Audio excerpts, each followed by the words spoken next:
Yes! Good feeling. Hey people, look, I really hope you can hear me over the sound of chirping cicadas, because I've got a new toy to show you. Pardon me, a new tool to show you. It's Marlin.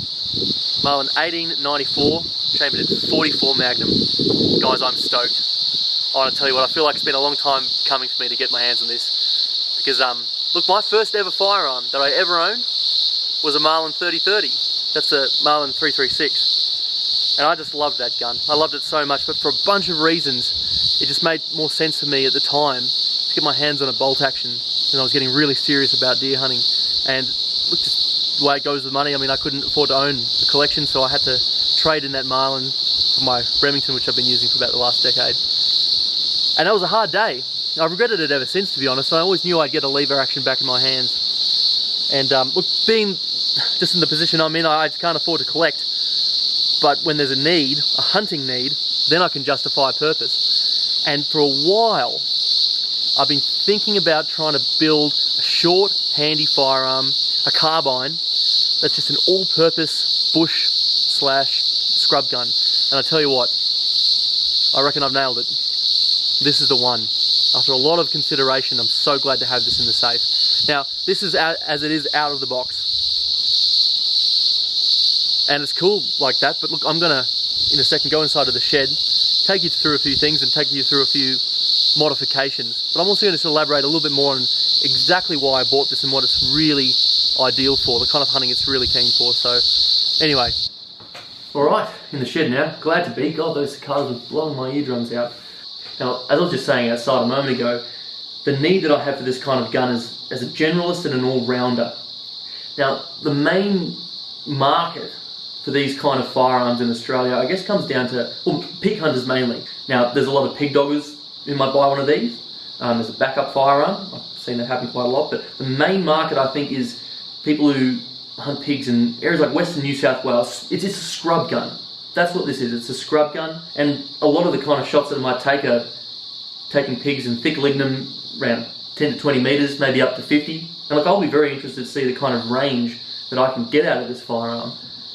Because I think it's got a lot of potential, even up to 100 metres. The thing is, people want something that's short and handy with a higher rate of fire and a slightly larger capacity of ammunition too. Now that's where we come down to our cartridge.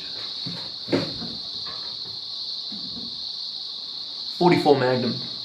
Now that's a pistol round, a very powerful pistol round too.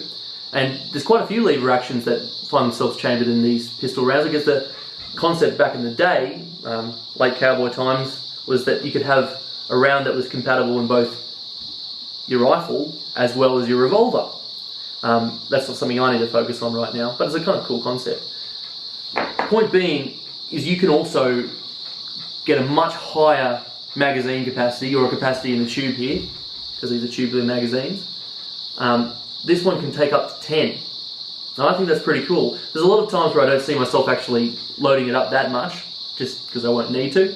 I don't really need to put a heap of pressure on the tube spring either. But the point is, at least that option's there.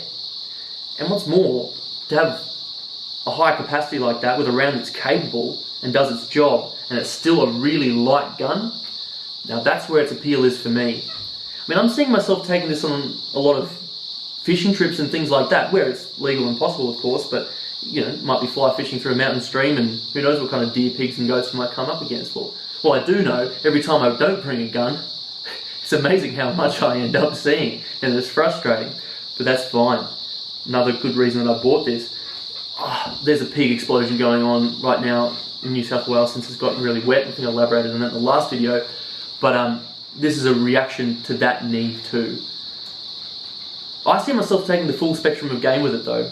I see myself taking large deer. I think I can take red deer with this. Obviously, my compromise there is that I have to get in within range. I can't be taking long pot shots. The trajectory that you come off with a pistol round like this is so much more than most centerfire rounds. That doesn't mean it doesn't pack a punch though. It does. Now, before I go on about the mods that I want to make with this and how I'll apply it to my own hunting, I'll just take you through the gun and its specs as it is. Now, the front iron sight here with a shroud on top of it, and we've got a buckhorn sight here, the rear sight, that's mounted just in front of the action there on the actual barrel.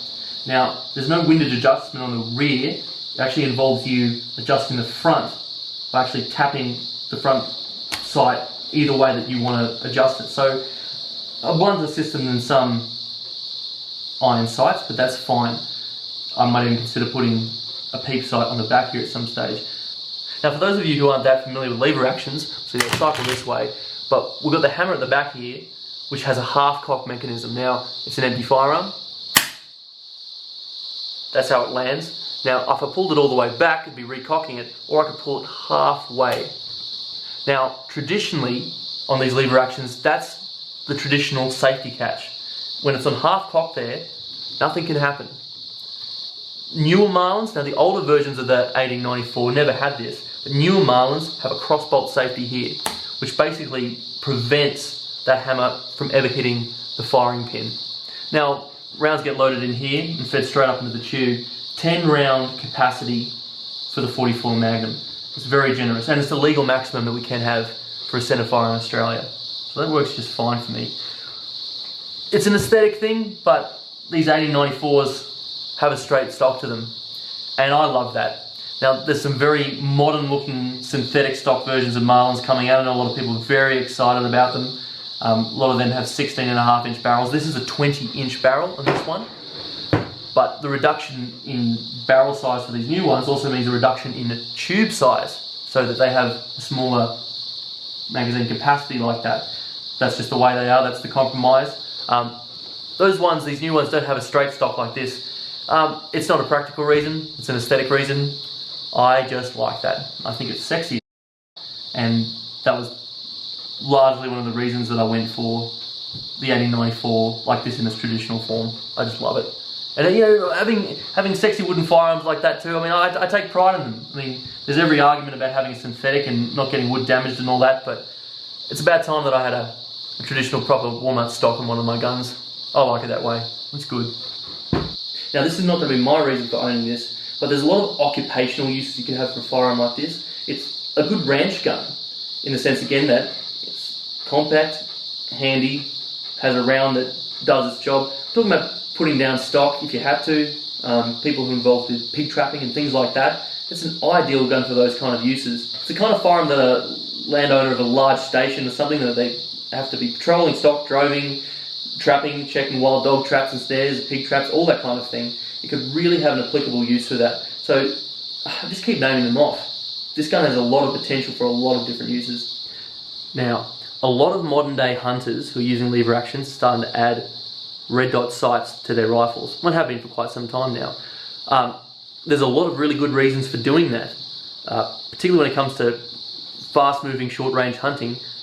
Fast target acquisition is one of the main things that you're after, and this kind of allows for that.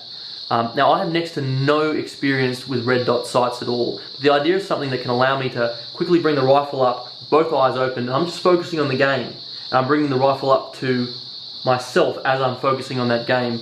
This allows you to do that very, very easily. What I got here is a Bushnell red dot sight, lent to me by Matt John. Cheers, brother. Thank you very much. Just so I can have a go of it and just really see how it works for me, because it's not for everyone. And in some ways, that if you know how to use your iron sights correctly, that can do the same thing. But for me, the idea of being able to quickly bring a rifle up and just the dominant eye just picking up the red dot on that target and squeezing it off is quick and appealing and meets the purpose that I'm buying this rifle for. So that's why I'm going to be giving this a go. The other good thing that red dot sights bring is reducing parallax. Now, if you're lining up a rifle, you're not just lining up the crosshairs on what you needed to, you're lining your whole self up to make sure that your eye is straight onto your scope, so that you're not looking at the scope from the sides, because that's going to alter your shot. Not so with red dots. The technology means that if you are looking at this from a different angle, because of quick movement and the shuffle that scrub hunting is, that red dot itself is still going to be on the target. Now, in terms of parallax reduction, the more you spend on a red dot scope, the more sure that that technology is. And I'm not going to be completely ridiculous and start aiming guns this way. I mean, Bushnells are entry level. a good quality entry level. You can go all the way up to 6 hours and aim points. There's quite a few of them on the market, but anyway, that's my thoughts on red dots. Really keen to give it a go, really keen to hunt with it before I make a decision on this rifle. But in order to have this on my rifle, I'm going to have to add a rail, which I'm going to do now. I'm also going to add a few other little accessories and extras before I start pulling triggers. Now, the rifle and the vice grips now, with plenty of padding. It's not straight into the metal or anything stupid like that. Before I put the rail on, just draw your attention to the hammer here.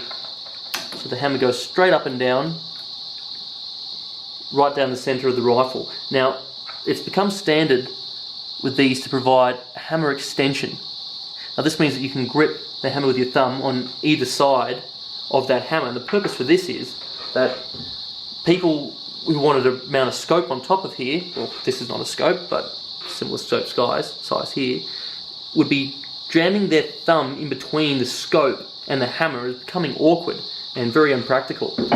So that's why I'm going to put this hammer extension on right now. So just sliding over the top here, meeting the groove, and it's got a little screw on the inside there. And what I'll do later is actually add some Loctite to this to make sure that it's a permanent addition. And you can see here, for me that's the most ideal thing for my right hand, being a right-hander. Whether I got a scope on this or not, I still find it far more comfortable to have the option of just spreading my thumb grip all the way across it anyway, and particularly if it's a fast thing.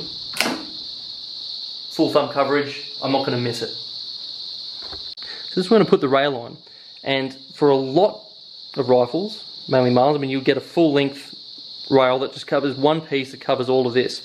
What I did is I bought a 2-piece. It's 2 separate sections that can go on here, like that. But I'm actually only going to put one on at the front there, because that's all I need for my red dot to be mounted on there. Just note that it's got this little groove just in there, and that's to accommodate the actual screw that the red dot has on, which will actually seize it to the actual mount itself. So that's why that's there. Anyway, I'm going to whack that one on. But as you can also see, that rear rail is not getting in the way of the operation of the iron sight. So I can leave that on even if I take the red dot off. The rail will stay, and it's not getting in the way of me using that buckle on sight properly. One at a time.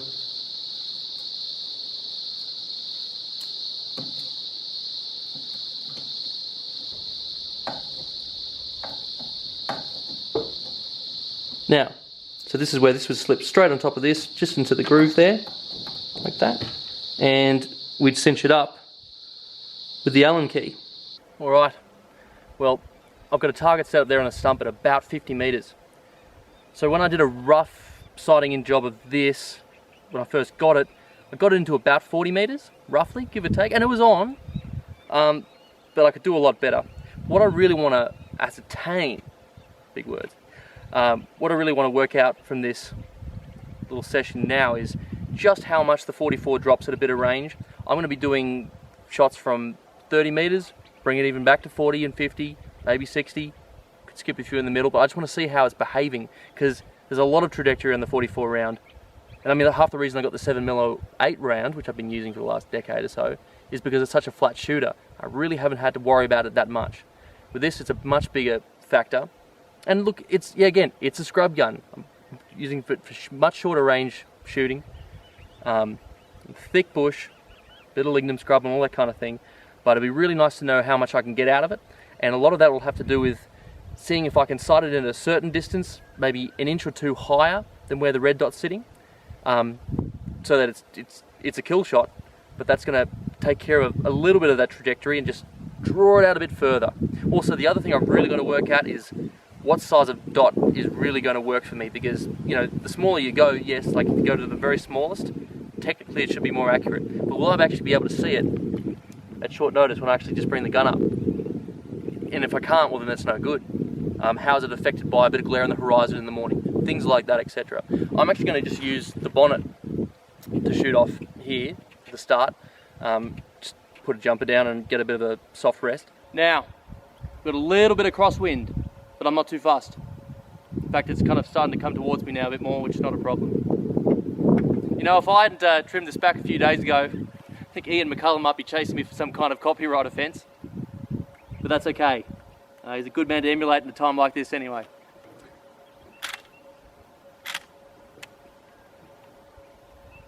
Safety's off. Let's do this.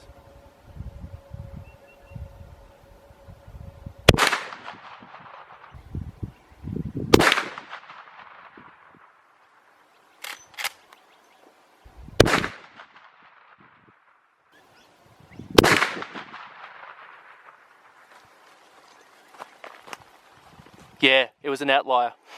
All right.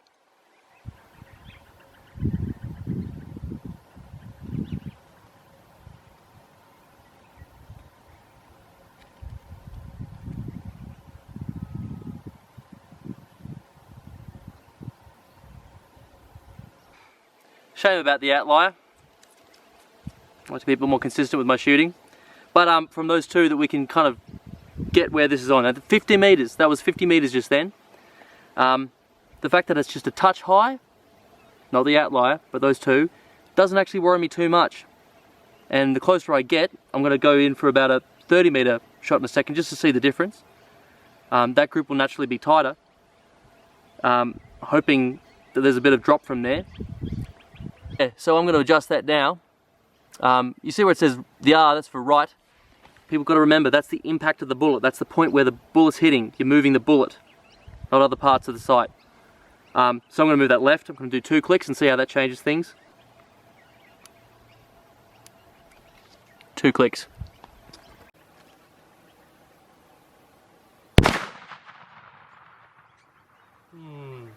How did we go? 50 meters, that's the acceptable group. We've shifted it across 2 clicks.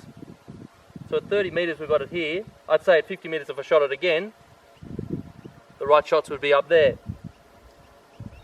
Just thinking, how close do I have to be to put it right on? Do I have to move to 20 meters? Well, I might just try that at 20 meters, but I'm going to do some offhand stuff and just play around with a few shooting positions. Just talk a little bit about how I'd shoot this rifle normally. Yeah. Just going to talk about how I'd practically use this offhand more, and this is just based on my experience using with a 30-30 back in the day, and also just what I've picked up from another couple of people. So, you've got a hand loop here, and what that's generally designed for is someone to put, obviously, the bottom 3 fingers in there, and obviously the trigger finger goes where the trigger finger goes. The way I like to do it is I actually like to just use 2 fingers, like that, because that's where I naturally find myself with a point where that point of my finger, the critical point of my trigger finger, meets that trigger perfectly there. Well, I don't want that. So 2 fingers back like that, and then the finger sits right on that sweet spot nicely. Well, just at 20 meters now, just want to pop a few shots off quite quickly. Just 2 in quick succession. Aiming to be straight, but just want to see what happens at 20 meters when I'm using it as it would practically in the field. On half cock, safety off.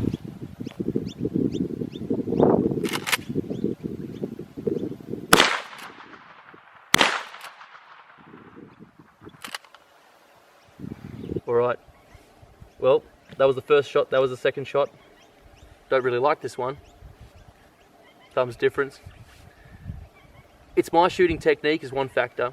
I'm not used to the trigger, so I've got to practice with this and get better at it. Could be the ammunition. Guys, are any of you shooting with a 44 Magnum in a lever gun?